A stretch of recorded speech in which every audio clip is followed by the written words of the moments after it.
Okay, there we go. There we go. My focus was gone. Hey, welcome to the Melanated Air Hour. I am one of your hosts, Lene Javette. You can find me online at I am Lene Javette. You can actually find Melanated Air online at Melanated Air.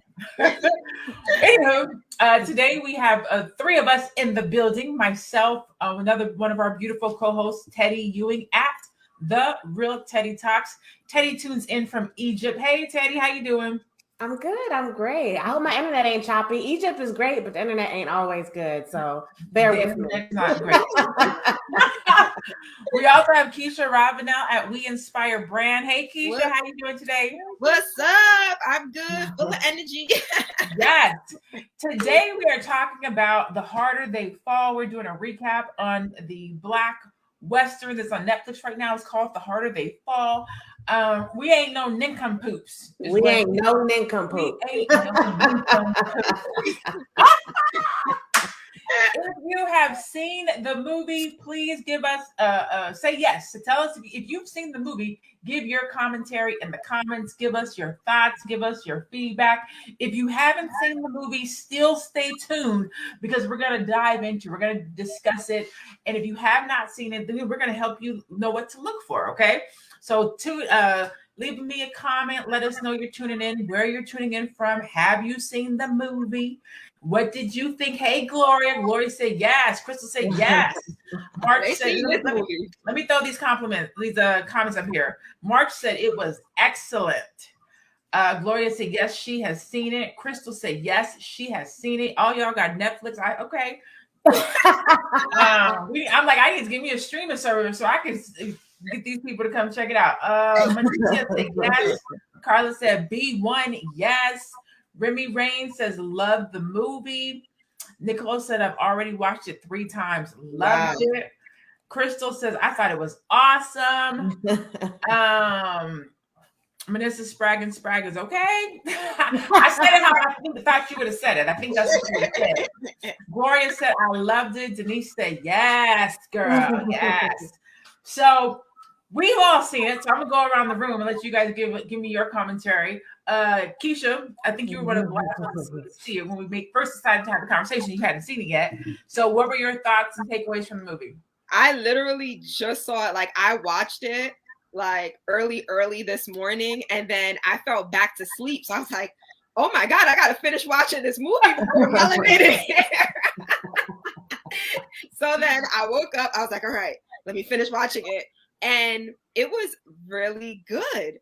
I really enjoyed it. I enjoyed just like the Black cast, right? Like, so I'm always here for a Black cast. And then I was telling my friends, I was just like, you know, I never like really looked at Lakeith Stanfield like that, but like he was giving like swag and wait, who's Lakeith Stanfield? Was that Nat Love? Nat Love. I know his name. He was the one that was on Idris Elba's team. He was on right? I know who you're talking about. Yeah. What was the question? He's the dude from Get Out. Yes, exactly. Yes. I was like, oh, because I stand me a man that is confident. So he was just doing that. Turkey Bill. Thank you, Nicole. Yes, thank you. So I feel like he stood out for me. And then, of course, the Black women, right? Like, we were, like, doing the damn thing in that movie. Like, it's like, listen, we roll with it, too. Like, you know, Regina King, she came with it, like, with that. It's just, I feel like everybody in it, like, of course, they had their own separate sides, but everybody brought that confidence. Like, look, like, I am that presence, right? Like, I'm here to take what is mine to get. I know Teddy mentioned revenge in our chat, to get that revenge, to do. And I feel like it was revenge, like all around, like from Nat to with Idris Elba's character. Y'all gotta excuse me. Rufus Bucks. Rufus. Yeah, Rufus. Yes. Rufus. Like I said, I just saw it this morning, like literally. I don't know like all of their names and stuff, but like I really did enjoy it, especially the end. So I'm not going to give any spoilers. I don't think we're doing spoilers, but no spoilers. Yeah, we can talk about it without telling the end. I think. Yeah. So that revenge, and then I for me, things make sense when I know someone's history. Like I was just talking about, you know, this with someone, and I was just like, you know, when you know someone's history and you know what they've gone through, like what they do and how they move makes sense. So not that it excuses behavior, but it makes you go, oh, I see why they were behaving in that way. And that's what it brought up for me at the end. Yeah. What about you, Teddy? You know, I really loved it. I watched it 1.5 times. I needed to, and uh-oh. We're gonna do church finger for you. Church finger, it ain't working. If I cut out too much, I just sit and listen like I be doing. But I loved it from the beginning to the end. There's so much. You have to watch it more than once because you're missing things along the way. But I saw Black love. I saw generational curses. I saw Black wealth being taken. I saw business ownership. Community, unity. Yes. All of that. Yeah. All of that. And I loved it. I love seeing us take over the scene. I almost hate when there's white people in Black movies sometimes because I don't think it's necessary. Now, there were some scenes where it was necessary, then others I'm like, that was uh-oh. That wasn't necessary, is what she was saying. It wasn't necessary. Am I back? Yeah, you're back now. We stole the show, and it was a production of ours, and I loved it. Yeah, I thought it was really good. So I watched before I even got a chance to actually sit down and watch it. I saw a lot of commentary. So I watched them in London talking about the movie. I watched just different video clips of them talking about the creation of the movie, how Idris Elba became affiliated with the movie. When Regina got the phone call, she had never met this director, how she felt about Western. So I watched kind of like a little bit of like the behind the scenes pieces, right? So you guys know that opening scene with the train, this said C.A. Bozeman, that was a nod to, I don't know why I just drew it. Chadwick. Thank you. I just like that. It was not to Chadwick Boseman, so I thought that was super fresh to have his name on that train. I love that Regina said that she wasn't really into Westerns. She's never done a Western. She didn't even really watch Westerns or grow up with Westerns. Right. And she said if Westerns had been done like this, I probably would watch more Westerns. Yeah. I love that we get to show who we are as Black people in a variety of different genres, and they don't have. I love that. All historical pieces don't have to be slave movies, and we don't have to be depicted as slaves in every single historical piece. I love that they didn't use the N-word. I love that they made a whole movie. There was not a single butt naked sex scene. There was not a single disrespectful tone to men or women. There was not an N-word. They was cussing up the storm, but I have to believe that, you know, the Cowboys was probably cussing like that back in the day. Right. There was love. There was conflict. There the twist was good, right? I mean, it was so good. I think they did the music. I mean, even the music that came with the film was just amazing. Regina King did her thing. I don't think I've ever seen her in that type of a role before. Stagecoach Mary was the shit. I don't even know who she is, but she played the hell out of that role. Man. Oh boy. Go ahead. What'd you say? Say I can't hear. Okay. There was no butt nakedness, but there was sexual energy, which I like. I love a movie with the energy. I don't need to see titties and ass. Like I like the energy. You know, right. Does it for me. So I have a question. Are there any other like Black Westerns? Because I know that we were cowboys, right? Like you guys said, like that was our history. Like our history is not just slavery. So it being depicted in this way, has it ever been depicted in this way before? Like as far as like a Western, like a Black Western. Wild Wild West? I'm just kidding. Don't come for me in the comments. I was making a joke. They ain't come for you yet. They're gonna come for you though. Don't come for me in the comments. It was a joke. Okay. Somebody say posse. Yeah, posse. I was gonna say, I know there was one. Oh yeah. I remember that movie. That was Mario Van Peebles, right? That's it. You're gonna make me Google it because I remember it vaguely. But yeah, it was Mario Van Peebles, Sally Richardson. I remember that. I think that's the movie that they're talking about. Okay, I never saw it. That was you a little bit younger. That was my yeah, that was 93. I don't. What Keisha were you? Oh, 93. I was 4. Yeah. He was hardly on this earth. Like, right. She might have been in the room when it was being played, but she wouldn't remember. Right. But it was, it was so nice. One of the things, me and my son talk about this all the time. I love watching Black movies. Well, we already know I'm B1. We know I love watching Black movies, but sometimes it's very difficult to get younger kids to watch historical movies because the younger generation, they don't want to see slavery. They don't want to see Black people being beat. It's very hard and difficult as this next generation comes up to get history into them. Now, I know that this piece was not a historical piece from the perspective of the characters were real. Mm-hmm. But the incidents and the storyline is not, right? Yeah, so we know that Cuddy was real. We know that Bill Pickett was real. I go to the Bill Pickett rodeo every single year. It meant so much to me that they made him a part of this film. So it's cool that a younger generation can see a film. And by younger, I'm not talking about 4-year-olds, right? I know they had a lot of cussing in, but my son's 21. So me and my son watched it together. And he was like, oh, this is a good movie. I could watch historical movies like this. Again, I know there wasn't history in it, but Black Hollywood should be thinking about ways to create more films that tell our story that aren't just slavery stories. We've done more than just been slaves. We've invented things. We've produced things. We've led the charge on things like for Harriet. That was a dope movie. I think they did a good job with that. Even though it was a slave movie, they still did a really good job about keeping it uplifting and empowering. But we have to start telling more of our story in a positive light so that we can keep the interest and the storytelling going on for the next generation. I know that everything wasn't good, and I'm not saying that. I'm not saying that we have to hide the stories from our great grandkids and our grandchildren. They need to know these things, but every movie can't be Django. Right. Exactly. You know what I'm saying?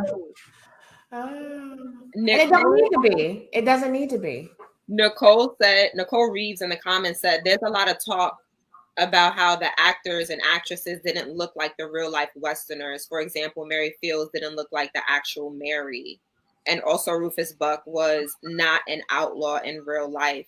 So like, do you guys have like any comments about that in regards to like them not looking like the actual real life people? So go ahead, Teddy.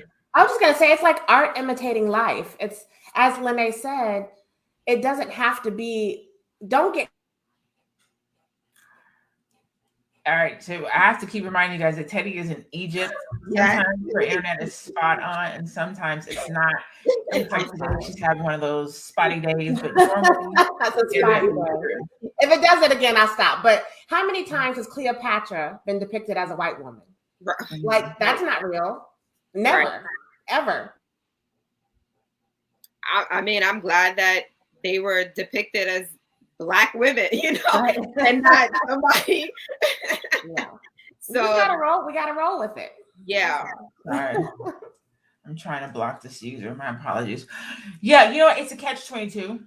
It really is a catch-22 because I watched a lot of interviews and I watched a lot of interviews, and I remember Idris was talking about the real Rufus Buck. I think he's like 5'7", pale skin. You know what I'm saying? Mm-hmm. And he was talking about or maybe it was the Nat Love game. I can't remember which one of them it was, but somebody was like 5'7", very fair skin, and everybody in his gang was about that height, right? Mm-hmm. And so when we're looking at something like a Western, who's real people but not real stories, I think we can play around with the characters, right? It's fun. We want to see people that we know, like, and trust, and that we love. And so it made the Western cool.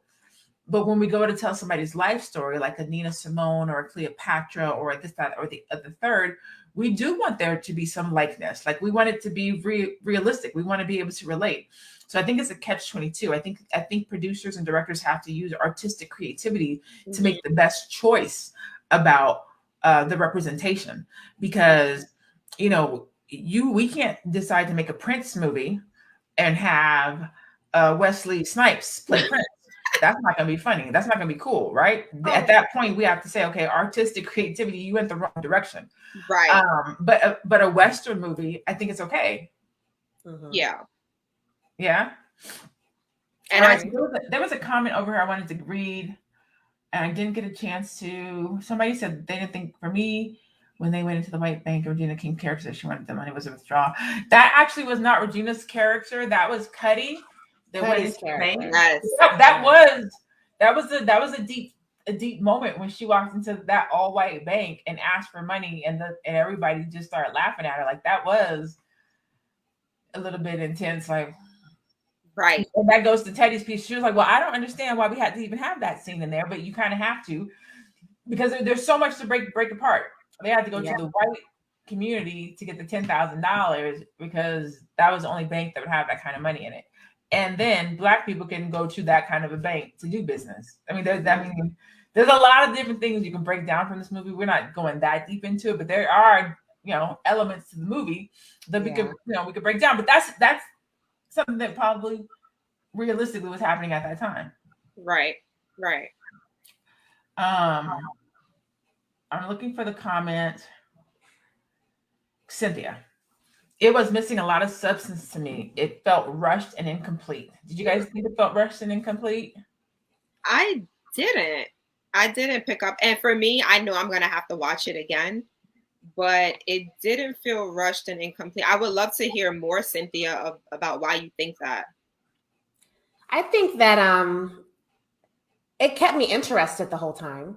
So that was a good thing. Mm-hmm. And maybe towards the end, they rushed it a bit, but I still loved it. That's our thing. It don't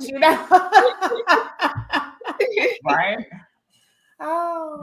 And watching it again, I just got so much more from it. Like, just kept feeding me. So it was right. Good. Yeah. Yes. Let me see. I'm looking through the comments. Melissa said it was very up to date with our times, now and later times, pulling in our age. Great to enjoy and relate. Mm-hmm. March said, I'm ready for sequels and prequel spinoffs too. We need more films like this. The end was great. I'm curious about her comment as far as substance is concerned. So if I were to, we're talking about breaking down the movie from a substance standpoint, I think they did a good job. So when you think, and everybody has their own perspective on what is considered substance, right? So when we think about giving the background, the opening scene, first of all, the opening scene left me speechless. I'm not gonna tell y'all what it is. If you haven't seen it, I don't want to take it away from you. But the opening scene already drew me in. I was like, well, dang, right. So yeah, the backstory, I felt like there was mad substance in the backstory. Yeah. Not only that, the whole time I'm watching the film, I'm like, why did he do that? Like, you literally watch the film through the whole film. Like, why did he do that? Why did he do that? Yeah. You're trying to figure out what the tension is. And then at the end, I knew it. As soon as you started telling the story, I knew it. I was like, oh, I was like, boom. And my son was like, what? I was like, watch. And then when he got there, I was like, that's it. That's it. I think they did a good job, at least for me, in making you think that it was something else, right? So for me, I thought it was one thing, like why he did what he did in the beginning.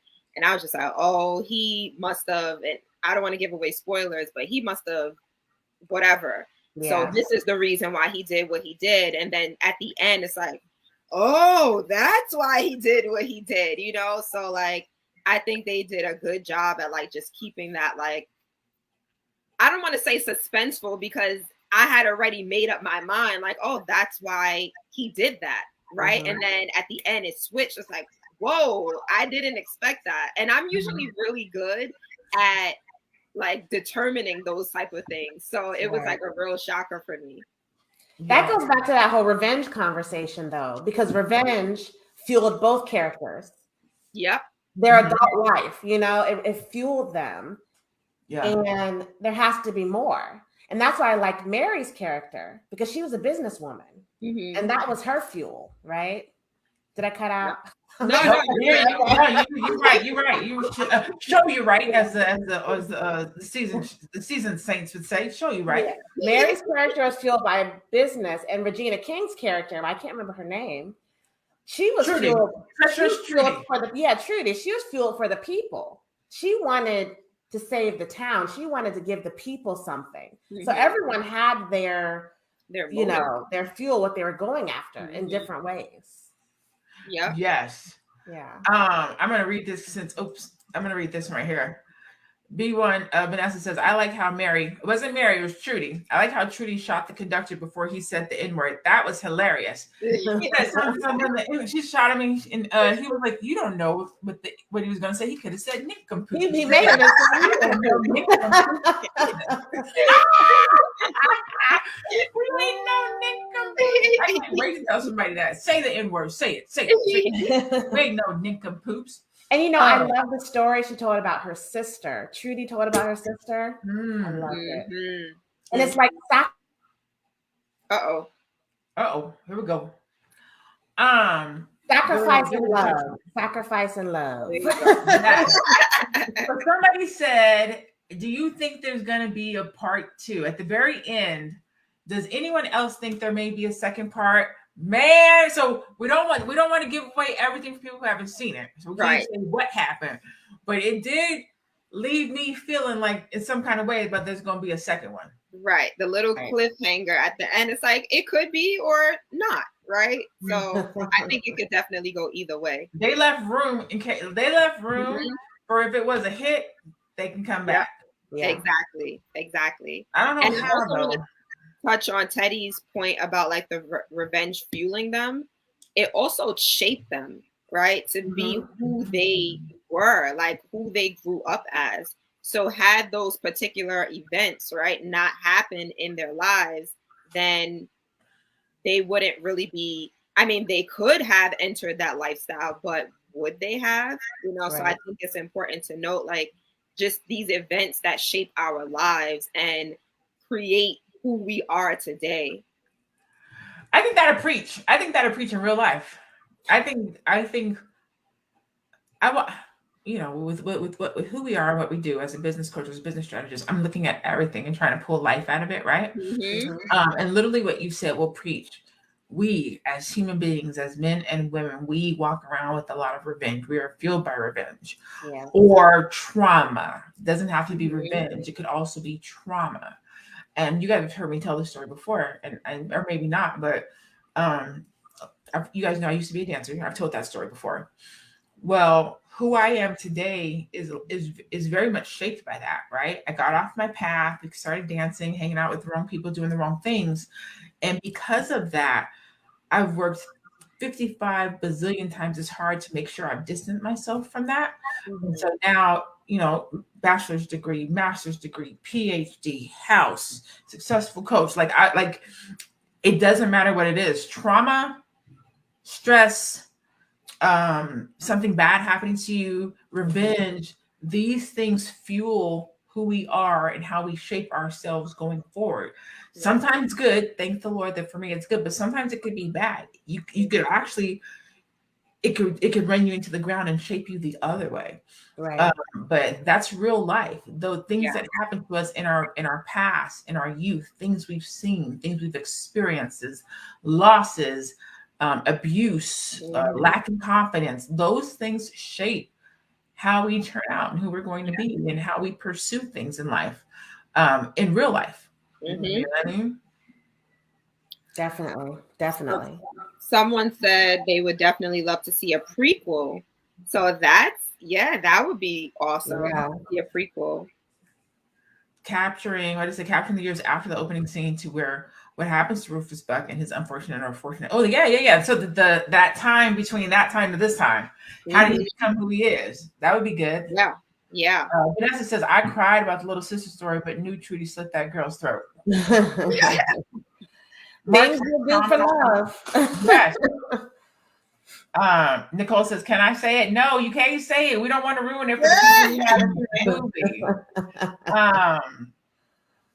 And just going back to, the things that shape us, we also have to understand as well that we have decisions to make. So even though certain things shape us, we still have those decisions in our life. So it was Nat Love's decision to go after Rufus, right? Like it was a decision based on what he experienced. So he could have made the decision to leave it alone, right? Mm-hmm. So we have to also understand that, like, yes, we have these events in our lives that shape us, but what are we going to do with it past that?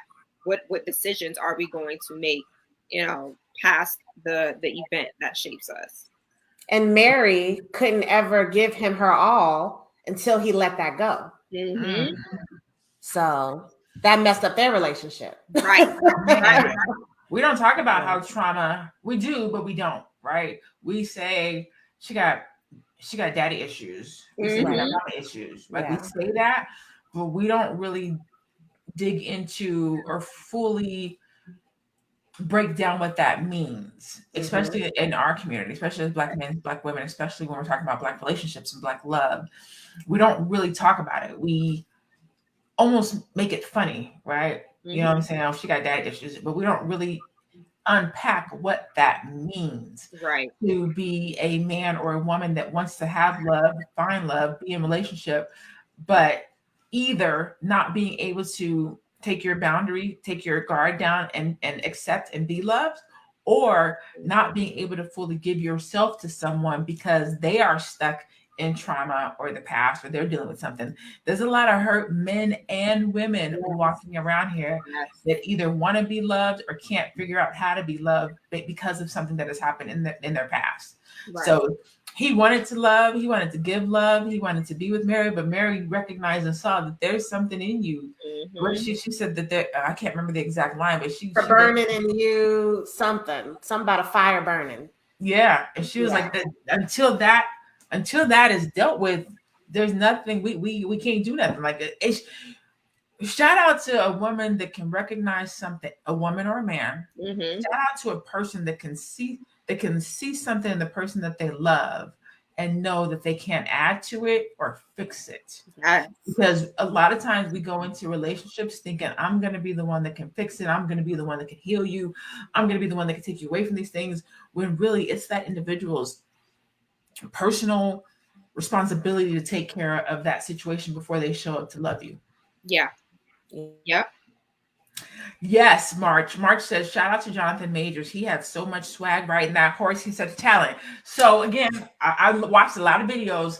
So Jonathan Majors was brought up on a farm. So he's been riding horses since he was a young boy. He did all of his own stunts in that movie. Every single he did. He said he worked with Cinco, which was the name of the horse. He worked with Cinco for like 3 months before, building a relationship with the horse so that, when he needed the horse to move or go a certain kind of way, he would know what to do. But yeah, also, he didn't have to audition for that role. The director saw him accepting something or doing something, was like, that is Nat Love. I want him. He hadn't seen him in anything else, not Lovecraft Country, nothing else. He saw him at an interview or accepting something. He was like, that's him. That's the guy that I want. And so if you guys get a chance, look at some of the videos, just hearing some of that, how it came to be, how the actors came, how Regina King came to be. Like, hearing the director talk about that was hilarious. Regina King didn't know him. And he said it took like 2 weeks to get her on the phone. It was a FaceTime. And when the time came, he was like, okay, I'm going to get Regina King on the phone. He was like, you only got about 15 seconds to make an impression. So I got to figure out what I'm going to say. He said, the phone is ringing. Her people are on the line. He's in his head. He's trying to figure out, what am I going to say? How am I going to get her to be a part of this project? And he says, finally, he hits the button. Her face pops up and he's on. He was like, Regina King, beautiful Black queen, essence of the motherland. You are the one. And he just gave her this beautiful, grand opening. She was like, oh, hell, okay. He played his guitar for her, sang some of the music that was going to be in the film. He told her the story with so much color and vividness that she was like, all I could do was be like, all right, I want to be a part of this. Like, you know what I mean? Like it's so cool to hear Black people working with Black people, going after Black people, knowing who you want to work with, being in control of your creativity. Now, Faye is not here, but we still want to have the conversation that she brought up behind the scenes. So behind the scenes, because we talk about our topics before we bring them to you, so we already kind of know a little bit about what we want to say, what each other's points of views are, because we don't always agree. I'm gonna tell y'all right now, you guys see this, we don't always have the same perspective. And so one of the things that Faye brought up was, is it a Black film if there's white money attached to it, or a white writer, if you will? Right. So Jeymes Samuel, which I think is the director's name, the producer's name, he co-wrote this film with another gentleman named, I think it was Yakin. And so I'll ask this question, right?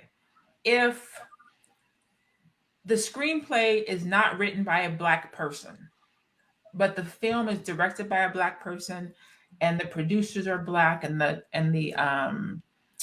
music is Black, is it still a Black film? Yeah. It's such a tough question. Yeah. It's a tough question. We have influence. And I think that matters versus complete ownership. Now, I want to make sure that I say this correctly. This in particular film, it is James's film. Okay, he co-wrote it, so he didn't take a screenplay from somebody else and produce it. He actually was a writer on the film. He co-wrote it with somebody, but he is the producer, the director, and he scored the music. Okay, so he did literally everything, but he did have a co-writer. Now, he's backed by Jay-Z. I forget the Lasseter gentleman's name, who's Will Smith's business partner. So when I'm looking at the executive producers and the people who are back in the film, the majority of them are Black, some are white. It's Hollywood, so you have to get the others in there.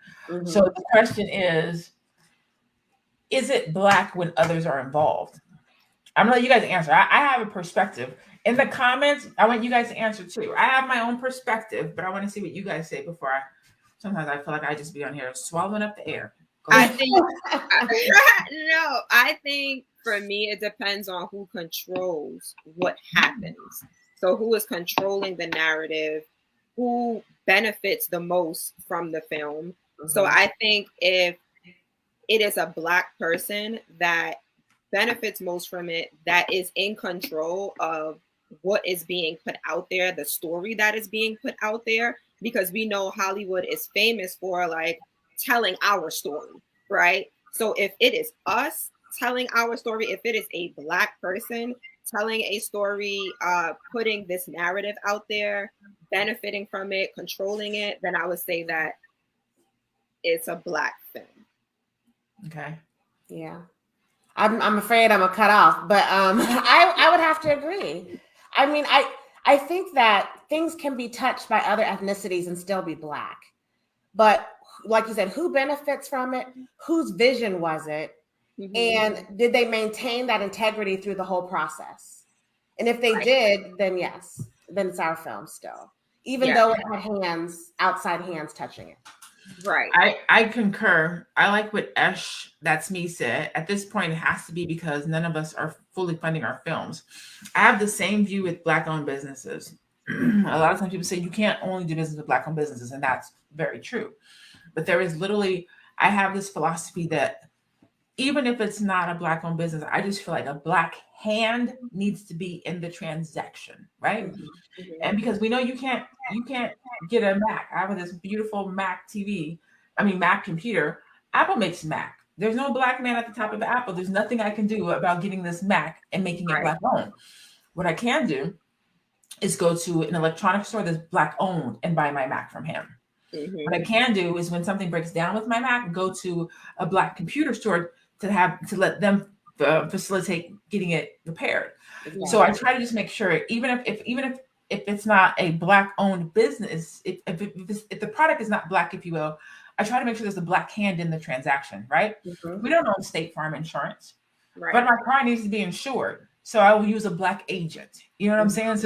So to your guys' point, like, we don't own Hollywood. Like, we don't. Right. And we don't have billions of dollars. And so in order to get a project funded, we have to go outside sometimes to get that done. But to Teddy's point, as long as we maintain our integrity, our vision is executed properly, as long as those things happen, it's still a Black film. It's still a a lot of Black folks got a check. There's a lot of producers. Our interests were seen in a positive light. Like, to me, that's a Black film. Everything was well. Did some white folks get paid too? Yes, they always are. Right. They always are. Yeah. And I feel like that also, this is a conversation I had, I don't remember who I had it with, but it was like a couple weeks ago. So I signed up for like a mentor type, it was like a class, like a course I signed up for. So yes, even us business coaches, we still take courses, guys, just to put that out there. So I signed up for a course, and it wasn't a Black business. It was a white business. It was a white woman.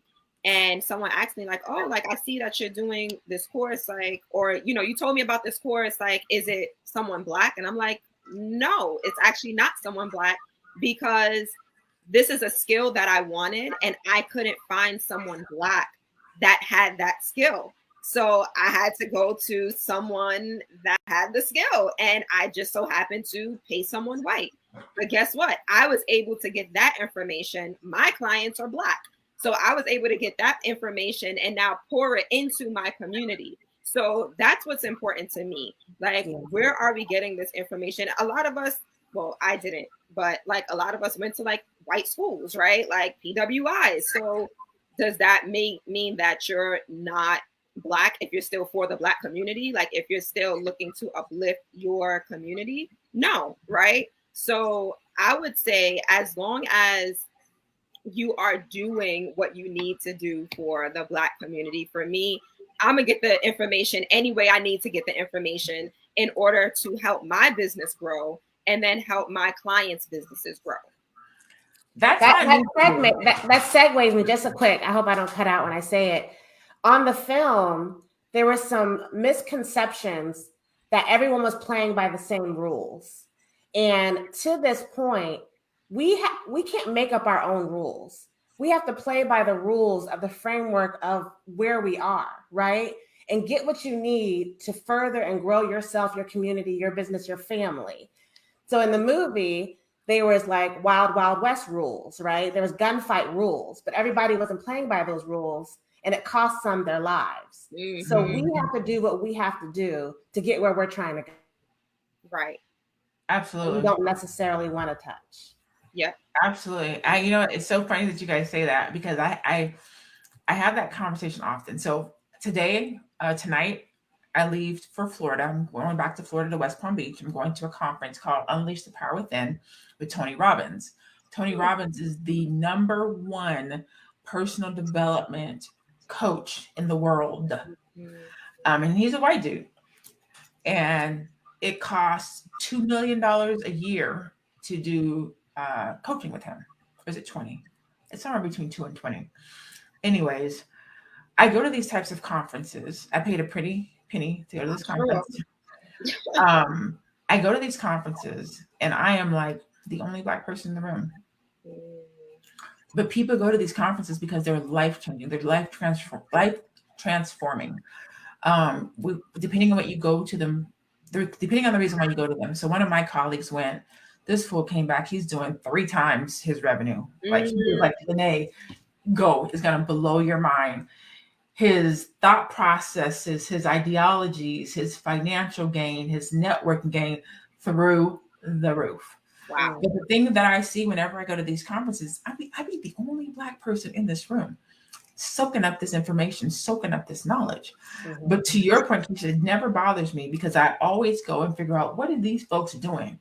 What are these conversations that are happening in these rooms? What are these trends? What's coming up next? What's about to happen? And you go and you soak it up, and you come back and you bring it back to the community. Everybody can't be in these rooms, whether it's financial or not comfortable or don't know or don't have the connections. I don't know the reasons, and I'm not going to throw any out there, but somebody has to go and see what's going on in the camp. Like, what are they talking about? What are the strategies? What are the trends? Right. Because I'm a strategist. So I'm studying strategies. And in order for me to know what's about to happen, I got to go see what these folks are talking about, because they always stay 3 to 5 steps ahead of us. So if we don't know what they're talking about in these rooms 3 to 5 steps ahead of us, we will always be 5 to 6 steps behind. And I can't be a Black development or Black strategist if I can't help my community to be better positioned. One of the things I learned in corporate America, which is why I left my job and started doing what I do. Are you guys familiar with the Nielsen Edmonds report? Is anybody familiar with the Nielsen Edmonds report? It comes out every single year. Every single year it comes out and it says, this is what Black people are doing. This is what they like. This is what they don't like. This is how much money they spend. This is how much TV they watch. This is where they go and eat. This is what they like to do. It literally lays out everything that we're doing and where we're at and how we operate. Why is that important? Because it lets the others know where we're going to be, what we're going to be doing, how we're going to spend our money, who we're going to spend it with. That's why they're always ready for us. They're always ready for us to get where we're going to get, because they're watching us. And so they already know in 4 years, this is what's about to roll out. So we have to make sure that we got the Black people positioned. They already know this stuff. They already know our spending power. Like, they know. They're called trends. They're watching these trends, and we fall into these trends. And if we don't go into these other rooms, we won't know what the trends are. So I am B1. I do talk Black. I speak Black. I represent Black. I do business with Black people. But I go and get the information from the other people to make sure that we know what the hell is going on, so that we are armed and properly prepared to play these games. Because if you aren't in the rooms where the games are being played and the rules are being laid out, you won't know how to play the game. That's right. Yes. And we have to know. We have to be there until we don't. Exactly. Until we don't. Until you can build your own table. Yes. You know what I'm saying? Play your own game. You get to a place where, or they say you get to a place where color doesn't matter. All people see is green, right? Once you can walk into a room and your money can match somebody else's money, they don't even see color. Like, I don't even know if this is a true statement. It's not a true statement, but it's kind of a true statement. Tyler can probably write more of his checks and have way more creative control, even though his creative control is whack, but whatever. He probably could sit at a table and have a different conversation today, being a billionaire with his own studio, than he could 5, 6, 7, 8, 9, 10 years ago, right? Same with Oprah. I don't necessarily think that they exercise these rights like they could. Let me get a $1 billion in my own studio. Let me tell y'all what's happening in these conversations. Let me tell you who ain't gonna be in my films, okay? Let me tell you who ain't gonna be in my films. So that's all I always say. There's more to the story I don't know about, because we ain't sitting at that table yet. we got you to where you are. Right. You were playing the Chitlin circuit. But we ain't. That's a whole conversation right there. You know, so but anyway. that goes into control, right? So just because you have a certain amount of money, that don't mean that you have control. That control, that power, that's something different. People think, I get this money and I'm gonna have this, and shit. They still answering to somebody. You better believe it. Somebody's still cutting them checks. Time and time again. I always tell people, do you want to be Shaq or do you want to be the man that writes check? Right. It's still cool to be Tyler. Don't get me wrong. It would still be cool to be Tyler. But somebody is signing Tyler's checks. Right. You got to still go to MGM. So anyways, that's our conversation today. We ain't nincompoops. We ain't no nincompoop. We ain't nincompoop. We ain't nincompoop. That's gonna be my thing for like. Y'all gonna see me hear me saying that all the time. I ain't no nincompoop. Chanel's not here today, but I'm representing her today. My mix with melanin and God. Yes. I woke up and it was cold in Arizona this morning. I also have a t-shirt from Keisha that says "I am enough." I have to wear that another day. Yes, today is my dress down day. Apparently, y'all see, I'm fidgeting because I feel like I'm super dressed down, but it is what it is, y'all. You're cute. Thank you. I'm like, I feel so dressed down today, but I'm comfortable. I love a dress down. And I'm traveling tonight, so I'm like, look, y'all gonna get travel today. Traveling clothes. But we just wanted to come to you guys and talk to you guys about The Harder They Fall. We wanted to just make sure that we added our commentary to this conversation, to this very on time, much needed, beautiful piece of work, piece of art that is highlighting us in a beautiful manner. It was just a great movie. And so we thank you guys so much for joining us for this conversation. Do you guys want to any final words before we sign out? If you haven't seen the movie, do watch it a couple of times and let us know what you think. I think that's what she was going to say. Yeah. For me, I will go watch it again, and I'm sure we won't have another broadcast on it, but I'll watch it again and I'll let these ladies know what I think. You know, I'm sure I'll pick up on some more when I watch it again. Yeah. Yes. Please make sure you go find us online and support us. You can catch me on Instagram at I am Lakeith Stanfield. You can find Teddy at The Real Teddy Talks, and Keisha Ravenel is at We Inspire Brand. This is the Melanated Air Hour. We do this every Tuesday and Thursday at 2:00 p.m. Eastern.